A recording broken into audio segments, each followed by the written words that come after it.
It's Nick's Psychotronic History of Sci-Fi. After making his mark on science fiction, Robert Heinlein broke out of the kids department and wrote what would become one of the most famous science fiction novels of all time, Stranger in a Strange Land.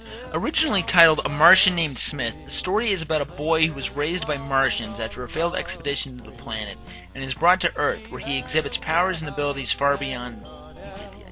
He is whisked away from a hospital bed into the pleasure gardens of a grumpy old man and eventually sets out on his own, founding a religion based on Martian customs that is a response to the problems he sees on Earth around him.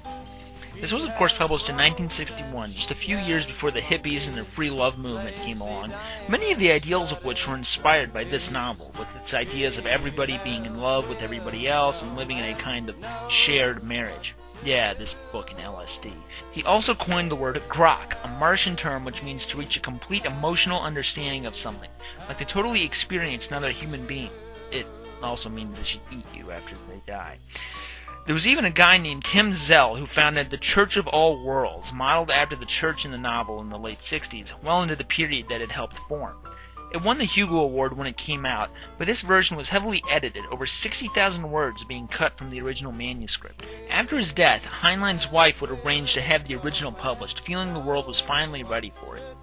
I don't believe I've ever read the uncut version, but from what I've heard, they didn't just chop out various chapters and paragraphs, but Heinlein went through it, marking out words that he felt didn't have to be included, though changing some of the meaning of just one sentence even. Oh, and there was a gratuitous sex scene or so I've heard.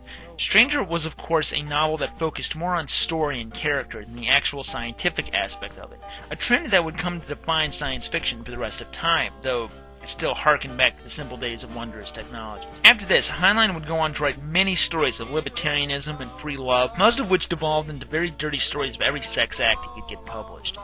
I do recommend Stranger in a Strange Land, even if I disagree with a lot of its radical views, because it is a damn fine story, featuring a really crazy curmudgeon who's more than worth your time.